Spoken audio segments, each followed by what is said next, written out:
Hi everyone. So in this video, I'll be showing you how to edit a supplier information. Let's get to it.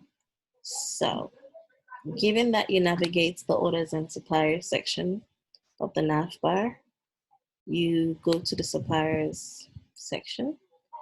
You either search for a supplier that you want to edit its information, or if you can already see the supplier on the table, you can just click on that supplier and you have the supplier's detail page. Now we hit the edit button and you can change any information that you want to for this supplier. I would change the tier from a 2T wholesaler to a manufacturer, and now I can save that edit.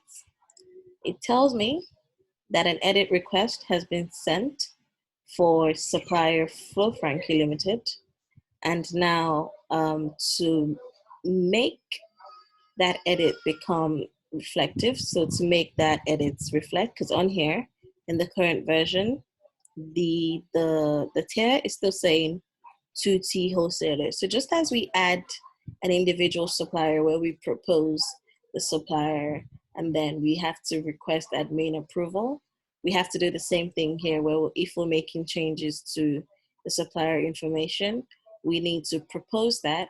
And when the admin approves that, then the edit becomes reflected in the supplier's information. So let's do that. To do that, we view all versions of the supplier. And once we click that, we see the current one, the supplier version that is currently active. And we can already tell that by the green.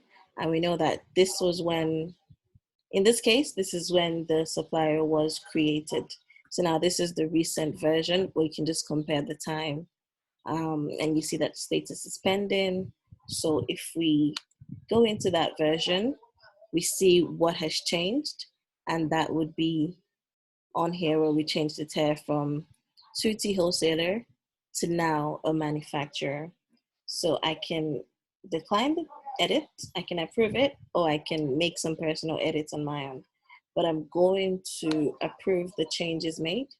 So it tells me that PharmIQ Limited has been updated successfully.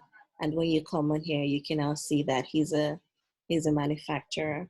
If I go back to all versions, just to confirm what status is active, we can now see that this status is this version, what version is active, my bad. We can now see that this version is no longer active, even though it's approved, and this version has now been approved and is now active. I can revert back to this version if I want, but I would rather leave it on this version with the most recent changes. Thank you. That is pretty much how you edit a supplier's information.